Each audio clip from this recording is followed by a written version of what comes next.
Welcome to কাহন। এই ভলিউমটা বাড়া। কি? ভলিউমটা বাড়া ভাই, শোনা যাচ্ছে না। ও সরি, এবার ঠিক আছে? বাহ, পারফেক্ট, চালিয়ে দে।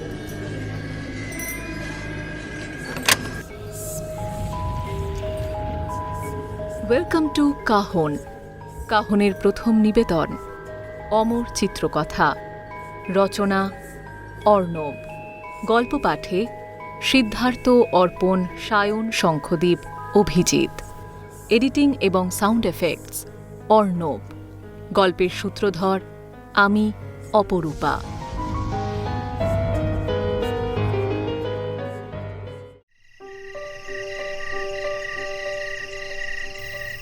ক্যামেরাটা নিয়ে যখন মেসে ফিরলাম তখন সন্ধে 7টা বাজে। মনটা খুশিতে নাচছিল যেন। ভাবতেই পারিনি এতটা কম টাকায় এত ভালো একটা ক্যামেরা পেয়ে যাব। Canon 600D এর দাম বাজারে এখন প্রায় 35,000-এর মতো তো হবেই। সেখানে এত কম টাকায় মাত্র 2 মাসের পুরনো একটা ক্যামেরা বিল সমেত পাওয়াটা আমার কাছে এখনও স্বপ্নের মতো লাগছে বই কি। আমার এত আনন্দের কারণটা শ্রোতাদের বলা উচিত এইবার, নয়তো কেউ কেউ হয়তো আমায় একটু ও ভাবতে পারেন। যাই হোক, মোদ্দা কথাটা হলো plx.in নামে একটা ওয়েবসাইট আছে যেখানে সেকেন্ড হ্যান্ড জিনিসপত্র বিক্রি হয়। মোটামুটি সবই পাওয়া যায় সেখানে। আর আমার একটা ভালো ডিএসএলআর ক্যামেরার অনেক দিন থেকেই দরকার হচ্ছিল, তাই আমার এক দাদার অ্যাডভাইস নিয়েই ওই সাইটটা একটু নেড়ে ছেড়ে দেখছিলাম আর কি। দেখতে দেখতেই অফারটা পেলাম। Canon 600D, সাথে দুটো লেন্স, একটা 18-55, অন্যটা 55-250, আর সব মিলিয়ে মাত্র 10,000 টাকা।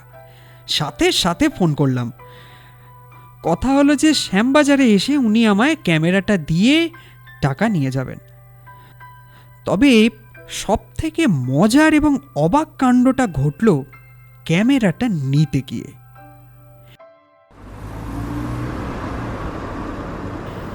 ক্যামেরার সব কিছু ভালো করে খুঁটিয়ে দেখে শুনে আমি ওই ভদ্রলোককে বললাম, আচ্ছা দাদা, একটু কম হলে ভালো হয় টাকাটা। বুঝতেই তো পারছেন সেকেন্ড হ্যান্ড ক্যামেরা কিনছি, তার পেছনে মানে এতগুলো টাকা খরচ করা, বুঝতেই পারছেন তো। কত দিতে পারবেন আপনি? ওই 8,000-এর মতো। ভদ্রলোক আমার দিকে কয়েক মুহূর্ত তাকিয়ে থেকে বললেন, ঠিক আছে, তাই দিন। আমি ভীষণ খুশি যেমন হলাম তেমন খুব অবাকও হলাম, কারণ পিএলএক্স থেকে আগে জিনিস কেনার কোনো অভিজ্ঞতা আমার নেই। খুব অবাক লাগলো, কারণ এখানে কি এরকমই হয়ে থাকে নাকি আচ্ছা কে জানে। ভদ্রলোক ক্যামেরাটা দিয়ে যখন চলে গেলেন তখন সন্ধে নেমেছে। শ্যামবাজার 5 মাথা মোড়ে ফুটপাথে একটা ম্যাগাজিনের দোকান দেখা যাচ্ছিল। জুমিং লেন্স লাগিয়ে পটাপট ফটো তুলে নিলাম কয়েকটা। মোডটা ব্ল্যাক অ্যান্ড হোয়াইট করেই তুললাম, কারণ অনেক সময় এই ব্ল্যাক অ্যান্ড হোয়াইটে অত্যন্ত সাধারণ কিছু ছবিও অসাধারণ লাগে। স্ক্রিনে দেখলাম দারুণ এসেছে ফটোগুলো। কেন যে ভদ্রলোক নিজের এত ভালো ক্যামেরাটা বিক্রি করে দিলেন কে জানে, কারণ ক্যামেরাতে এখনো অবধি তো কোনো গন্ডগোল আমার নজরে পড়েনি। একদম প্রায় নতুনের মতোই রয়েছে ক্যামেরাটা। তাও যে কেন এটা, ঘড়ির দিকে তাকিয়ে দেখলাম 7টা বেজে গেছে। রাস্তার দুপাশের সমস্ত দোকানেই আলো জ্বলতে শুরু করে দিয়েছে। আমি আস্তে আস্তে ফেরার পথ ধরলাম।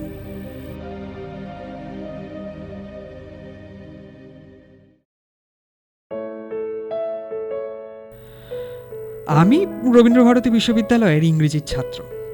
ফটোগ্রাফি নামক হবিটা আজকাল আমার বয়সী ছেলে মেয়েদের মধ্যে এখন ছোঁয়াচে রোগের মতো ছড়িয়ে পড়েছে।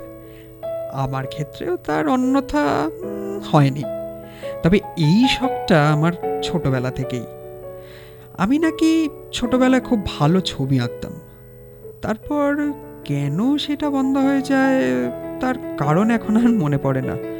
তবে ক্লাস 11-এ পড়তে পড়তেই এই আর একটা শখ আমাকে ভীষণভাবে পেয়ে বসলো। সেটা হলো ফটোগ্রাফি। কলকাতায় পড়াশোনা করতে এসে এই শখটা আরও জোর করে চেপে বসলো মাথার ওপর। তার কারণ কলকাতার রাস্তায় বেরোলেই এত ছবি, এত ঘটনা দেখতে পাই যে হাতটা ছটফট করতে থাকে ক্যামেরার শাটার টেপার জন্য। যাই হোক, শেষ পর্যন্ত একটা খুব বড় ইচ্ছে পূরণ হলো আমার।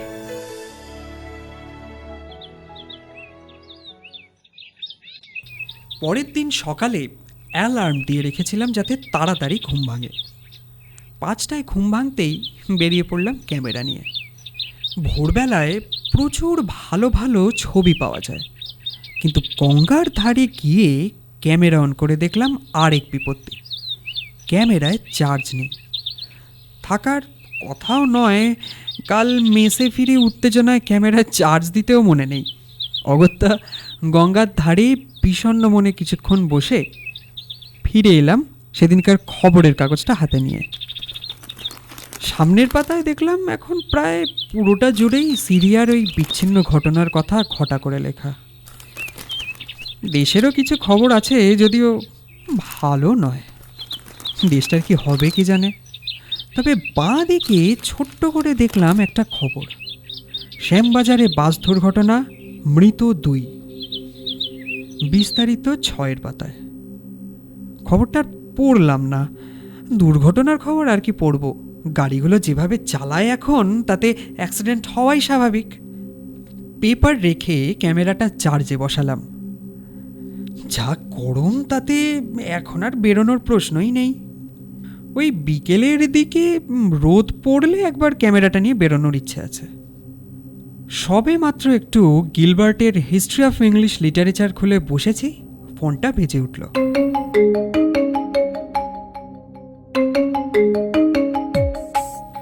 হ্যালো হ্যালো, আমি সুপ্রিয় বলছি রে ভাই। ওই তারা আবার ফোন করছে কেন? কলেজে তো সেভাবে কথাই বলে না, তাই আজ আবার ভাই। বল রে। শোন না, তুই ক্যামেরা কিনেছিস তো? প্রশ্নটা শুনে একটু চমকে গিয়েছিলাম। ও সেটা জানলো কি করে? আমি তো কাউকে বলিনি। ও, তারপরেই মনে পড়ল, কাল সন্ধেবেলায় ফেসবুকে স্ট্যাটাস আপডেট দিয়েছিলাম নতুন ক্যামেরা নিয়ে। সেটাই দেখেছে, বুঝতে পারলাম। বললাম, হ্যাঁ রে, কিনেছি তো। ও আচ্ছা, শোন না ভাই, আমাকে একটা উপকার করে দিবি? মানে আমার একটা কাজ করে দিতে হবে তোকে। কলেজে এমন ভাব করে যেন চিনিই না, আর এখন ক্যামেরা কিনেছি শুনেই। কি দরকার বল না। তুই তো জানিস আমি মডেলিং করি। একটা ওই সিরিয়ালে অনেকদিন ধরে ঢোকার চেষ্টা করছি জানিস, কিন্তু আমার কোনো ভালো পোর্টফোলিও নেই। আসলে ভালো ছবি আজকাল কেউ তেমন তুলতেই পারে না। তাই বলছিলাম, মানে তুই আমার কয়েকটা ছবি তুলে দিতে পারবি? খুব ভালো হয় তাহলে। কিছু মানুষ আছে যারা মুখের ওপর কাউকে না বলতেই পারে না। যত ঝামেলার কাজই হোক, নাটা তাদের ঠিক মুখ দিয়ে বেরোতেই চায় না। এবং অত্যন্ত দুঃখের বিষয় যে আমিও ওই দলেই পড়ি। বললাম, ঠিক আছে, আমি তুলে দেব ছবি। এক কাজ কর, আমাকে টাইমটা বল, আর হ্যাঁ, তোর ঠিকানাটা দিস কিন্তু ভাই। শোন না, ওই গল্ফ গ্রিনে ওই মোড়ে যে পেট্রোল পাম্পটা আছে না, ওই পেট্রোল পাম্পের পাশে দেখবি একটা রাস্তা চলে গেছে সোজা। ওখান থেকে খানিকটা, মানে ওই 5 মিনিট হাঁটবি, 5 মিনিট হেঁটে যাবি সোহিনী অ্যাপার্টমেন্ট, মানে ওখানে সমস্ত বড় বড় ফিল্ম স্টার আর টলিউড। হ্যাঁ, ওটা চিনি। ওর ঠিক পাশের যে অ্যাপার্টমেন্টটা, ওইখানেই আমি থাকি। আচ্ছা ঠিক আছে, তুই এক কাজ কর, তুই ওয়েট করিস, আমি দুপুরবেলা না হয় চলে যাব, ঠিক আছে? একদম ভাই, তাহলে আসছিস কিন্তু? হ্যাঁ আচ্ছা ঠিক আছে, রাখলাম। ওকে।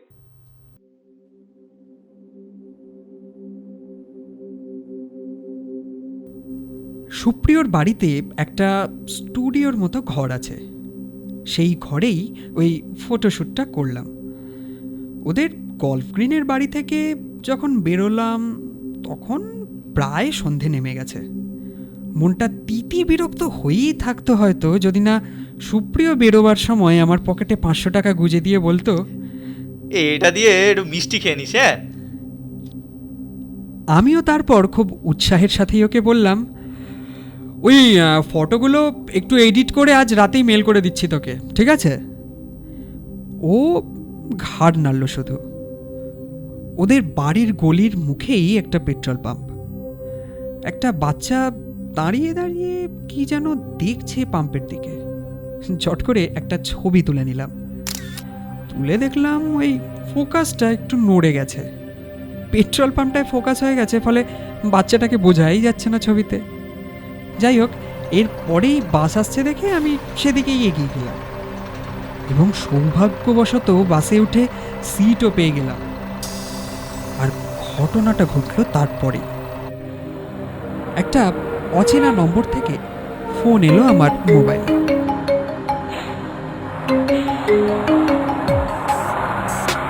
হ্যালো, আপনার কাছে শ্যানন 600D ওই ক্যামেরাটা এখনো আছে? আপনি কে বলছেন? আরে আমি আপনার কাছে আমি ক্যামেরাটা বিক্রি করেছিলাম। ও আপনি? হ্যাঁ, আমার কাছেই আছে। কেন বলুন তো? ওটা আমার লাগবে। মানে কি বলছেন কি? আপনি তো বিক্রি করে দিয়েছেন আমার কাছে, এখন আবার লাগবে মানে? অত কথা বলার সময় আমার নেই। আমি ক্যামেরাটা আপনাকে বিক্রি করেছিলাম ঠিকই, আমি মানছি, কিন্তু সেটা অত্যন্ত চাপে পড়ে, ভয়ে পেয়ে। তারপর থেকে আমার নিজেকে অত্যন্ত অত্যন্ত দোষী মনে হচ্ছে। ওটা কাছে রাখা একটা অভিশাপ। আমি আপনার ভালোর জন্য বলছি। এবার আমার মনে হলো ভদ্রলোক শিওর আমাকে গেঁজা দিচ্ছেন। যদি উনি বলতেন বিক্রি করার পরেই ক্যামেরার ওই আসল মর্ম বুঝতে পেরেছেন, তাহলেও মানা যেত। তা নয়, যত সব উল্টো পাল্টা কথা বলছেন।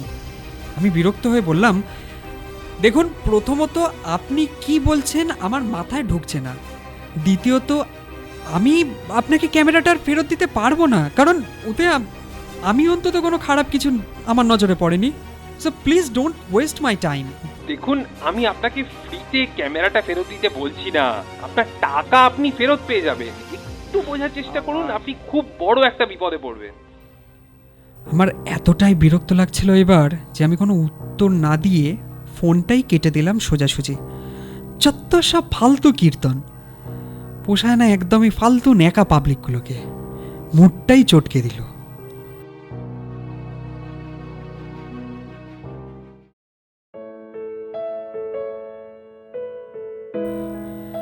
যখন নিজের মেসে ঢুকলাম তখন 8:30 বাজে।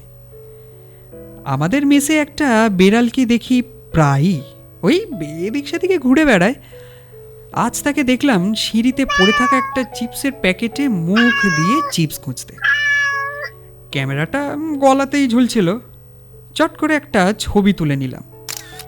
ফ্ল্যাশ জ্বলতেই বিড়ালটা একটু চমকে গিয়ে তাকালো, তারপর দৌড় মারল। আমার ঘরের ঠিক পাশের ঘরটাই দুটো বিহারি ছেলের। তাদের একজনের নাম ইরফান।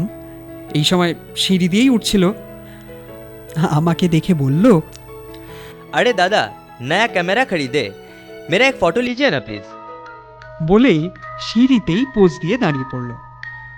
এই ছেলেটারও নাকি মডেলিংয়ের খুব শখ। যাই হোক, আমি ফ্ল্যাশ অন করে ওর কয়েকটা ছবি তুলে নিলাম। তার ঠিক পরেই ঘটল ব্যাপারটা। হাসি মুখে সিঁড়িতে তার পরের ধাপটা উঠতে গিয়েই কি করে না জানি পেছন দিকে উল্টে পড়লো ইরফান। তারপর গড়িয়ে গড়িয়ে একদম নিচে। আমি দৌড়ে গেলাম নিচে। এর মধ্যে অন্য ঘরের 2-3 ছেলে আওয়াজ পেয়ে বেরিয়ে এসেছে। আরে ওকে তোল তোল তোল, আরে ওকে তোলো তোলো। এই ইরফান ইরফান, अरे उठ भाई इरफान उठ। इरफान देख देख देख मुझे देख। हाँ भैया। क्या हुआ इरफान, कैसे गिरे तू? अरे बोलने की कोड़े। अरे क्या पता, कोई पैर पकड़ के खींच दिया, यहाँ पर बहुत कसका लगा। কি? तेरे पैर पकड़ के कोई खींचा? मतलब তোর পা ধরে কে টানবে? সেখানে তো কেউ ছিলই না, শুধু भैया আমি सच ছিলাম। बोल তুই रहे हैं, सच बोल रहे हैं, मेरा बात मानिए। पैर पकड़ के कोई खींच दिया, ऐसे थोड़े ना गिर जाएंगे। আশ্চর্য।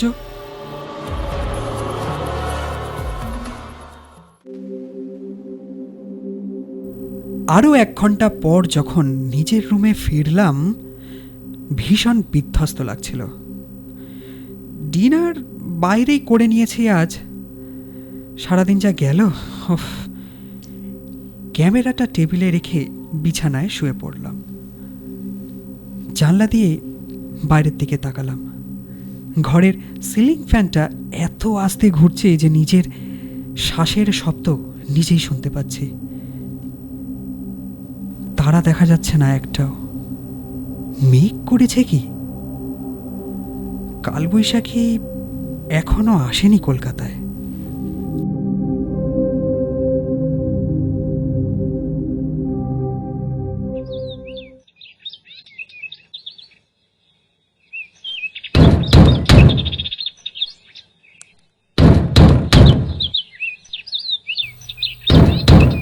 সকালে দরজায় খুব জোরে জোরে ধাক্কার আওয়াজে ঘুম ভাঙল।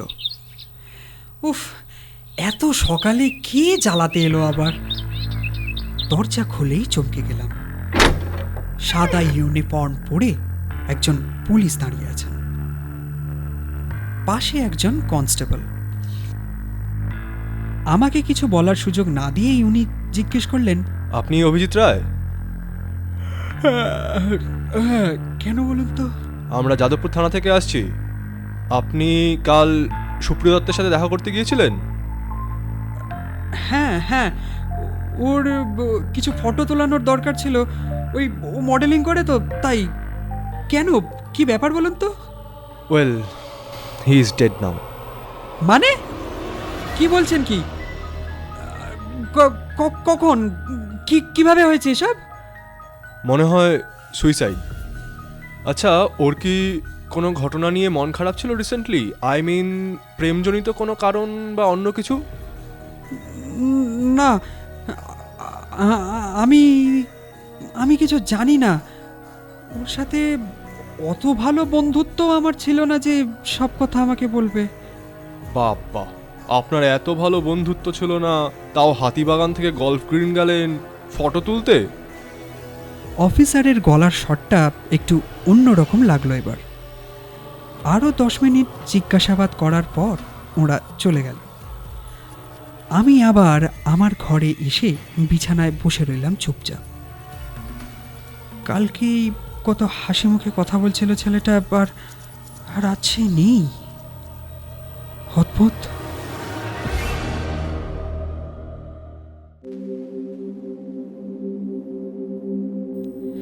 অনেক সময় এরকম হয় যখন কিছু একটা কথা মাথার চারিদিকে ঘুরপাক খায়, কিন্তু মাথায় চেপে বসতে দিই না আমরা।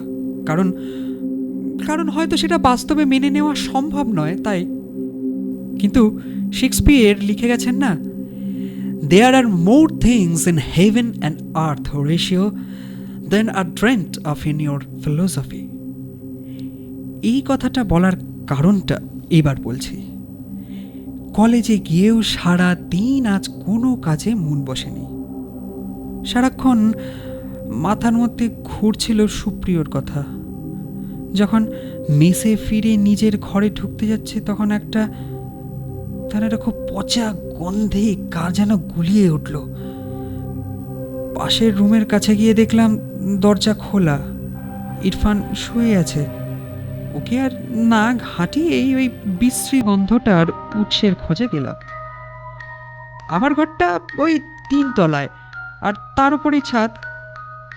সিঁড়ি দিয়ে ছাদের দিকে কয়েক ধাপ উঠেই যা দেখলাম, তাতে বুকের ভেতরটা ধপ করে উঠল। কাল যে বিড়ালটার ছবি তুলেছিলাম রাত্রে, সেটা মরে পড়ে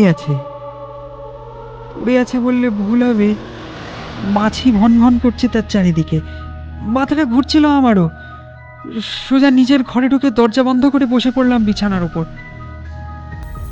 ক্যামেরাটা রাখা আছে সামনের ছোট টেবিলটার উপরেই। লেন্স ঢাকা অবস্থাতেও মনে হচ্ছে যেন ক্যামেরা থেকে আমায় দেখছে একটা চোখ। বিছানার পাশে নিচে পড়ে থাকা সেদিনের কাগজটা হাতে তুলে নিলাম, কারণ ততক্ষণে আর একটা সন্দেহ আমার মাথার মধ্যে নাড়া দিয়েছে। সোজা চলে গেলাম 6-এর পাতায়। নিচের দিকে পেলাম খবরটা, সেই খবরটা, শ্যামবাজারের দুর্ঘটনা, মৃত 2। বিস্তারিত 6-এর পাতায়। খবরটায় আমার আর আগ্রহ নেই। আমি খুঁজছিলাম ছবি।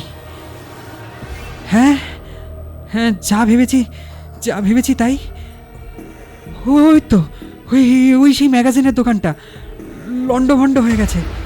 রাস্তায় ছিটকে পড়ে আছে টুকরো টুকরো বইয়ের পাতা।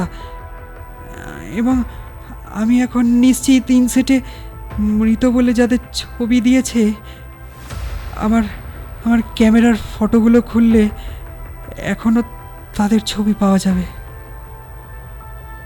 সে কি সব মিলে যাচ্ছে এবার। কম টাকার ক্যামেরা, সেই ভদ্রলোকের ফোন করা, সব মিলে যাচ্ছে আস্তে আস্তে।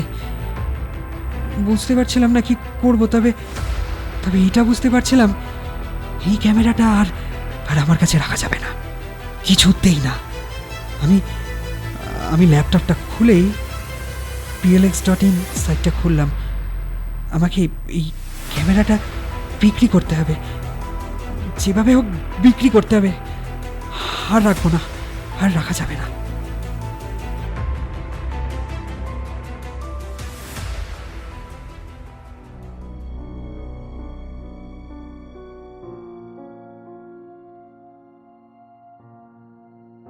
অনেকক্ষণ থেকেই বসে বসে নিজের বুদ্ধির তারিফ নিজেই করছিল সুপ্রিয়, কারণ সব কথা তো আর সবাইকে বলা যায় না।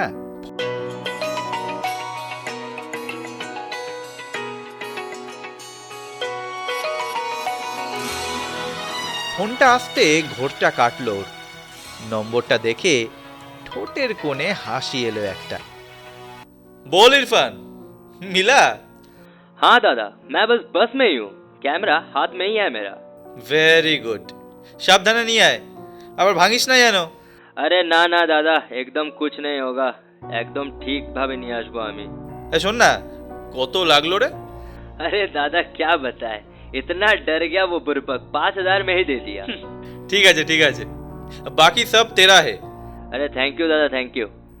একটা ভালো ডিএসএলআর ক্যামেরা অনেক দিন ধরেই দরকার হচ্ছিল সুপ্রিয়র, কিন্তু নতুন কেনার সামর্থ্য তার নেই। তাই ভেবেছিল সেকেন্ড হ্যান্ড কিনবে পিএলএক্স থেকে, কিন্তু সেটাও হলো না ওই অভিজিতের জন্য। যে ক্যামেরাটা পছন্দ হয়েছিল, ফোন করে জানতে পারে সেটা অলরেডি বিক্রি হয়ে গেছে। আর লোকটাও একটা গাড়ল, বলে কি না, দাদা আপনার ভাগ্য ভালো, ক্যামেরাটা বিক্রি হয়ে গেছে, ওই ক্যামেরা কাছে না থাকাই ভালো। পরে ফেসবুকে অভিজিতের স্ট্যাটাস দেখে বুঝতে পারে যে পিএলএক্স এর ক্যামেরাটা ওর হাতেই গিয়েছে। তখনই ফুল প্ল্যান করে ফেলে ও। সব মিলিয়ে ওর খরচ হলো মোট 8,000। মডেলিং করার সুবাদে টালিগঞ্জের কয়েকজন ড্রেসারের সাথে ওর আলাপ আছে। তাদের কাছ থেকেই পুলিশের ড্রেস ভাড়া করে নিজের এক দাদাকে ওর মেসে পাঠিয়ে জানায় যে ও মারা গেছে।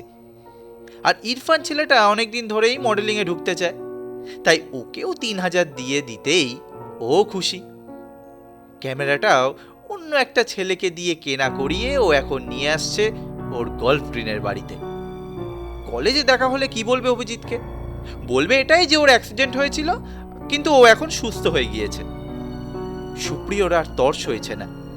ওর বাড়ির মুখেই একটা পেট্রোল পাম্প আছে, ওখানেই থামে বেলঘড়িয়া গল্ফ গ্রিনের বাসগুলো। ও বাড়ি থেকে বেরিয়ে এসে দাঁড়ায় ওই পেট্রোল পাম্পটার কাছে।